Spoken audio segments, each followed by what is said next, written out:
Bonjour! Aujourd'hui, je vais vous montrer comment on a restauré ce petit rabot de très mauvaise qualité que j'ai donc acheté au puce de Lisbonne. Il est absolument pas identifié, on ne sait pas de quelle marque c'est, on ne sait même pas quel numéro c'est, il n'y a rien écrit dessus. A priori, c'est un numéro 4. Et vous allez voir qu'il a de très gros défauts. Malgré tout ça, on va réussir à le rendre fonctionnel. C'est un rabot relativement récent. Ce qu'on voit au fait, il y a des signes qui ne sont pas spécialement qualitatifs. La molette qui est en alu au lieu d'être en laiton. Les deux vis de poignée. Ah, c'est des vis. Moi, j'ai l'impression qu'elles sont complètement rapportées. Hein. Tu sais, il n'y a pas d'embout. Ça ressemble pas du tout aux autres. C'est vraiment une vis qui va tout du long. On va tout démonter. C'est également un filetage Whitworth. Ça, c'est un peu curieux parce que généralement, pourquoi abandonner, faire des vis spéciales? C'est le même standard. C'est du Whitworth. Alors ça, c'est la première fois que je vois ça. Un truc qui est fait avec une seule vis et non pas une tige filetée avec un écrou d'un côté. Donc jusqu'à la taille numéro 4, il n'y a pas de vis à l'avant de la poignée. C'est à partir du numéro 5. Et ça, c'est pas un numéro 5, de toute évidence. C'est à partir d'un numéro 5 comme celui-là qui a une vis sur à peu près tous les rabots. Ça, c'est une vis qui a été bricolée. Alors on voit qu'elle n'est pas centrée. La vis n'est pas conforme, c'est une vis fraisée, etc. Elle ne va pas jusqu'au bout du filetage. Enfin, je ne sais pas comment ce filetage a été fait. On ne l'a pas complètement identifié, ce truc. Il n'a pas de marque. Regarde, regarde même cette vis-là. Tu vois, elle est lâche. Ah non, si, ça c'est normal. Mais là aussi, hein, cette vis, elle est complètement lâche dans le trou, tu vois. Pour moi, il y a énormément de jeu. Ça, c'est pas très gênant, puisque c'est une vis qui est embutée, qui tient rien du tout. À l'avant et à l'arrière, tu as le même truc assez bizarre, qui est une vis en filetage Whitworth. Donc c'est certainement un rabot qui a une certaine ancienneté. C'est étrié et c'est vraiment du bas de gamme. Et d'ailleurs... oh là là, dis donc, le perçage n'est pas droit, il n'est pas perpendiculaire. Enfin bon, il y a beaucoup de jeux, donc... il y a énormément. Et tu vois, l'étrier, c'est pas une pièce de fonte comme sur les vieux rabots, ce sont deux bouts d'acier emboutis, là, qui sont rassemblés ensemble pour former un étrier, avec l'ergot qui est ici, et c'est l'ergot qui commande la lame. Rien de tout ça n'est très bien usiné, donc on va voir au bout du compte si on a un rabot fonctionnel, mais c'est possible que le rabot soit fonctionnel, il y aura peut-être un petit peu de jeu, mais si on doit pouvoir s'en servir.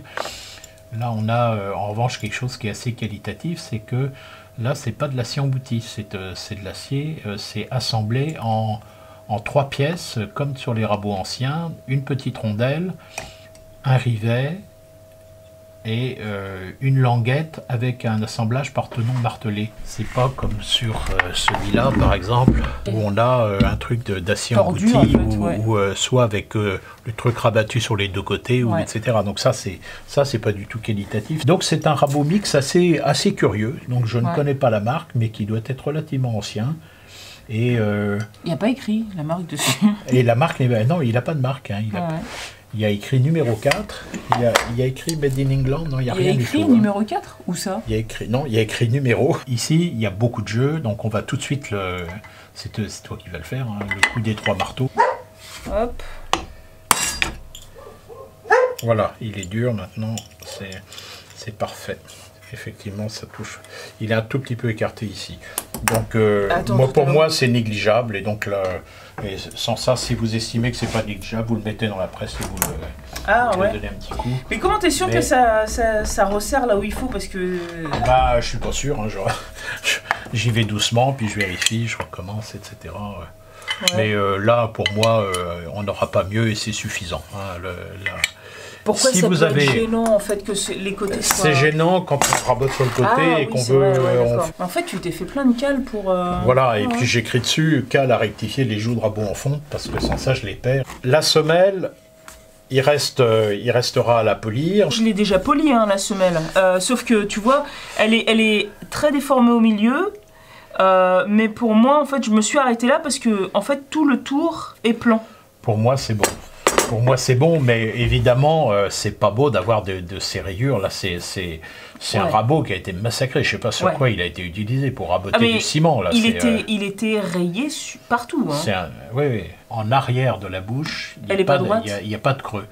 Il n'y a pas de creux. Et là, il n'y a pratiquement pas de creux. Il y a un petit creux ici, mais c'est pratiquement plan. Mais tu vois qu'elle est pas droite, elle a une dent là. Ça, c'est pas grave. Oui, ça, on peut le rectifier. Ça, c'est comme le métal est très fin, on peut donner un tout petit coup de lime. On le trace. Hein. C'est 2 coups de lime d'os, bien prudent. Il ne faut surtout pas trop en faire. Alors, ce qui est beaucoup plus important, c'est la planéité de ces 4 zones d'appui sur lesquelles le sabot vient prendre place. Hein, parce que ça, si elles ne sont pas coplanaires, ça va toujours bouger. Par exemple, là, on voit bien qu'il y a il y a des trucs bruts de fonte. Ici, là, c'est pas du tout droit. Il faut que ça soit plan par rapport à ça, là. C'est ça? Il faut, ça, ce sont les surfaces d'appui sur la semelle. Ouais. Et donc, il est évident que cette petite bosse là, qui fait au moins 1 mm, c'est une bavure de fonderie qui n'a pas été ébarbée, ça va entraîner, ça va mettre le truc de guingois, et donc on va avoir sans arrêt un chariot qui ne sera pas... c'est ce qui se passe. Moi, j'arrive pas à le régler, ça doit donc être je pense que c'est à cause de ça. Regarde la planéité. Là aussi, c'est pas très bon. Hein, faire quelques traits de référence, toujours avec le feutre.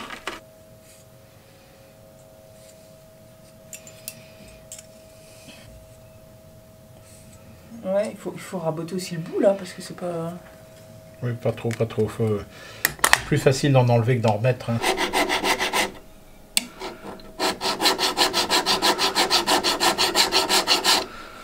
Voilà. Alors j'en fais vraiment le minimum. On va voir si ça s'applique bien. On va remettre les vis en place. Oh, j'ai vraiment une impression de qualité désastreuse. Ça bouge pas. Je regarde à différents niveaux. Ça bouge pas. Donc on va remettre les vis. Cette partie-là, c'est bon. On a resserré le truc. On a rectifié les surfaces d'appui du chariot et de la sole. Alors maintenant, on a un problème manifeste avec ce contrefer. Alors ça, c'est des contrefers récents, ils sont en acier doux, emboutis, ça se tord facilement et donc souvent ils sont très très mal ajustés. Alors celui-là, il n'a pas du tout été affûté de façon à dévier le copeau. Ça vient embuter en fait. Le presseur qui est là,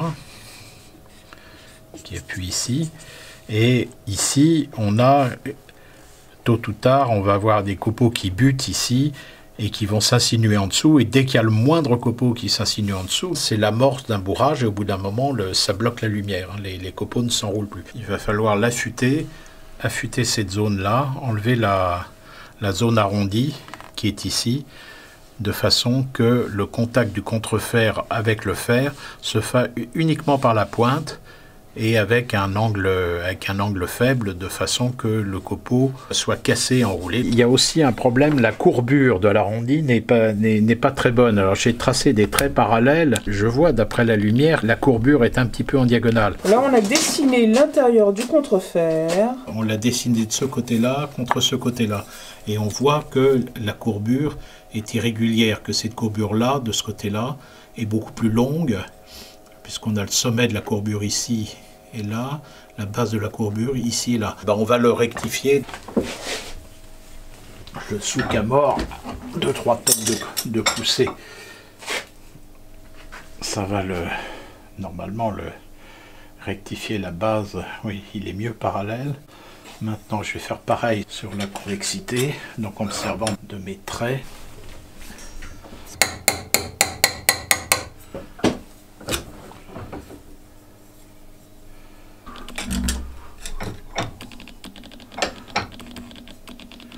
Je vais diminuer un petit peu la courbure. Voilà. Et maintenant, il nous reste à affûter le bord avec la technique que j'avais déjà un petit peu montrée, mais très brièvement. Je vais me mettre bien parallèle.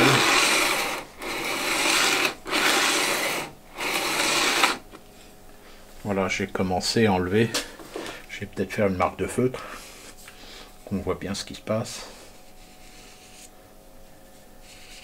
Mais tu commences pas par rectifier le bout parce qu'il est pas droit et pas... Si, il est perpendiculaire le bout.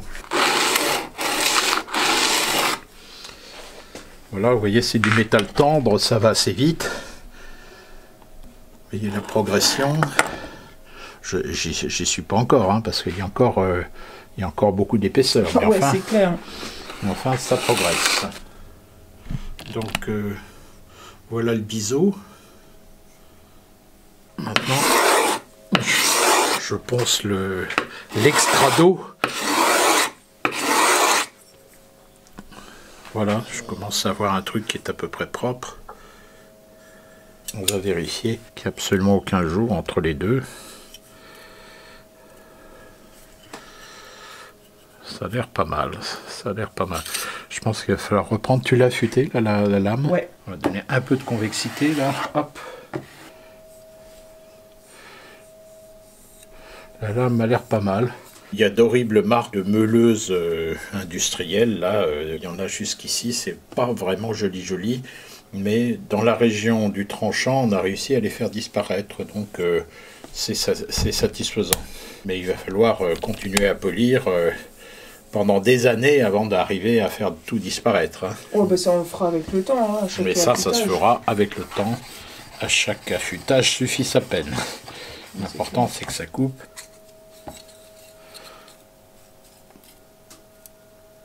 Voilà, on se le met assez près, à peu près 1 mm, hein, un petit peu moins d'1 mm.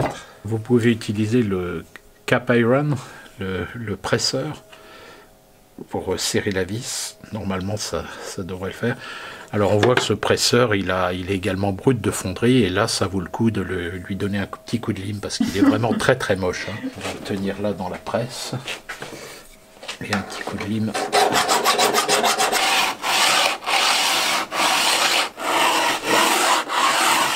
Il est un petit peu bombé, mais bon...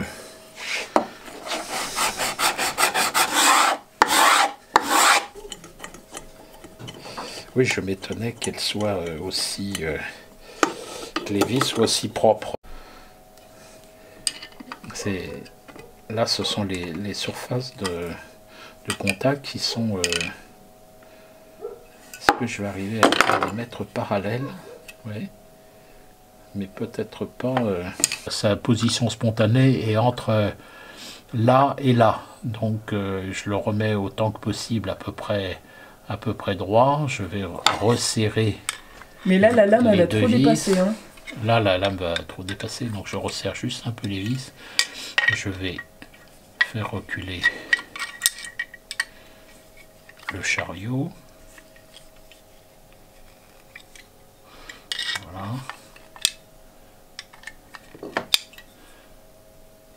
Ah, c'est vrai qu'il est en biais là. Hein. C'est un peu en biais, il a tendance à se mettre en biais, mais donc c'est des défauts d'usinage qui peuvent nécessiter des retouches à la lime. Hein. On voit aussi qu'il y a un problème de... La fente ne correspond pas bien, ou si l'ergot, si ça va, il est dans la... J'ai l'impression qu'il ne fait pas avancer là. Là on a un souci. Ça y est, c'est bon. La vis de presseur. Je le serre vraiment du bout des doigts. Et normalement, s'il est bien réglé, il doit se mettre en place sans... Non. C'est un peu serré. Alors quelquefois, il faut effectivement examiner la came qui se trouve là, qui a un angle un tout petit peu sévère. Donc on va...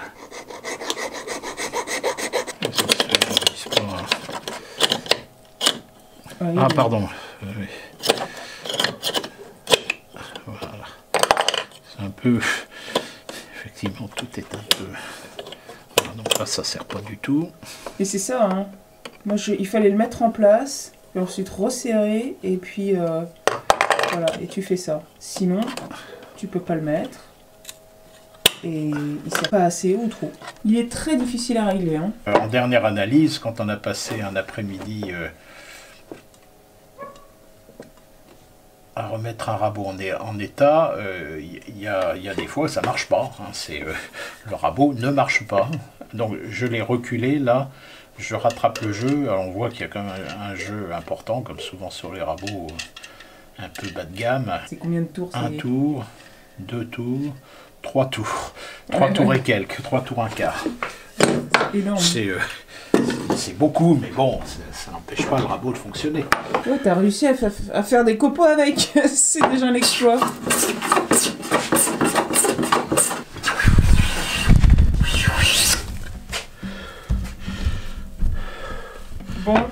Bon, ça marche pas trop mal. Résultat des comptes, ça fait quand même des beaux copeaux. Ça fait des beaux copeaux, mais il n'est pas facile à régler. Je suis pas sûr qu'il servira à autre chose, peut-être qu'un rabot de dégrossissage. Tu vas bien reculer le truc, faire une... Ouais, je suis pas sûr qu'il me servira souvent en réalité, hein, tu sais. Il me servira à faire des... à être détourné certainement, tu vois. À le maltraiter comme il a certainement déjà été très maltraité. Pour bien faire, ici, il faudrait que je refasse les poignets. Mais franchement, je même pas envie. Il est pas facile et pas agréable à utiliser, hein, ça c'est clair. L'exercice en vaut la peine pour la démonstration. Mais le rabot en tant que tel... Le principal défaut, en fait, c'est que le sabot a tendance à se mettre en travers. Alors ça, ouais. Dès qu'il va prendre des chocs, etc., il va avoir tendance à revenir en travers, et donc là, je pense qu'il va se dérégler. Il ne tiendra pas le réglage. Il y a certains rabots qui ont des défauts cachés qu'on ne découvre qu'à l'usage. Ouais. On ne les voit pas tout de suite, c'est pas très apparent. Celui-là, la géométrie est très bonne, hein. Le parallélisme est bon, le presseur est très joli, en acier massif poli. Ouais. Les lames sont correctes, l'affûtage est correct.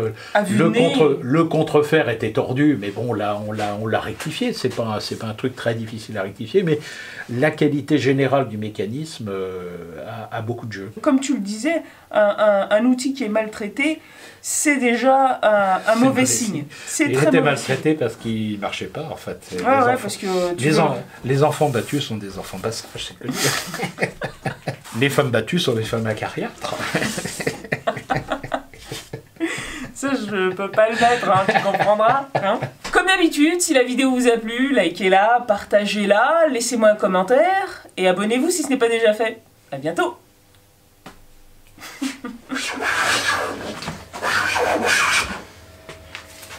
C'est pas mal, là. En fait, c'est tout un exercice en soi. Alors, c'est un bois qui est très dur, ton copeau n'est pas très fin, donc c'est dur. Hein. La passe est assez large. Donc, pour faire des... C'est quand même des copeaux de bonne qualité, ça. Mais ça se voit que je suis pas habitué en fait à utiliser un rabot parce que j'ai beaucoup de mal à rester droite. C'est tout à fait lisse et c'est tout à fait... il est tout enroulé là. Ah, celui-là il est pas mal. Voilà, et puis tiens, on va faire une passe de finition avec celui-là, là. Avec le Norris. C'est la Rolls, ça. Tu nous fais un petit tour en Rolls. Ah, je veux bien essayer ta Rolls. Ah, dis donc, on prend rien. Un peu capricieux, oui.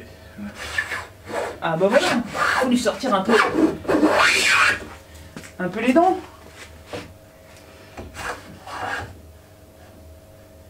Ah, dis donc. Alors le défaut des Norris, c'est que ce sont les seuls qui ont ces rabots de ce type qui ont un ajusteur, mais il est assez raide, il est assez brutal.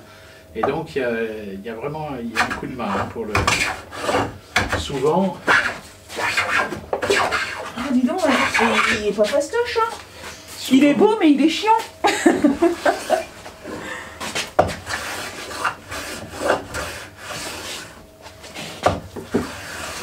Attends, moi je veux... C'est celui-là. Ah, c'est celui-là. Le bourg en buis qui marche bien et qui est tout doux.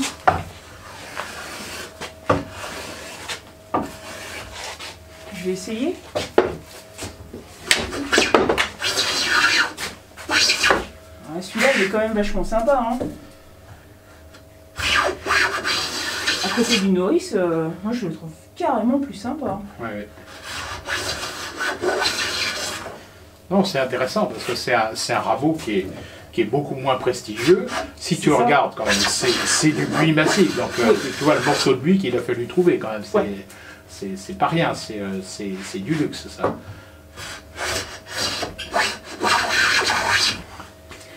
Ouais, mais il en met moins plein la vue que celui-là ou l'autre. Moins plein la vue, je suis d'accord. Mais il est quand même super agréable à utiliser. Hein. Franchement, c'est pour de tous ceux que j'ai utilisés, c'est certainement le plus... Parce qu'en plus, il fait des copeaux très fins. Il est beau. Enfin, il est vraiment beau, oui. Oui. Mais celui que tu m'as donné, il est vachement bien aussi. Hein. Ah, mais il est bien, oui. Il est super agréable. Enfin, il fait du super copeau. Hein. Et puis, il glisse du feu de Dieu. Ça fait pas très longtemps que dans les ventes aux enchères anglaises, je vois signaler les Record SS Stay Press comme étant qualitatifs. C'était 7. C'était 7. Ah bon? Avant, ils n'étaient pas déclarés qualitatifs? Bah, c'est-à-dire, c'est une série qui n'était pas identifiée comme étant... oh là, il est beau celui-là. Un peu haut de gamme, disons que comme elle était récente, les collectionneurs s'y intéressaient pas vraiment. Et maintenant... mais tous les ans, tu sais, tu as des nouveaux... Ah, j'ai toute la longueur, moi. Tous les...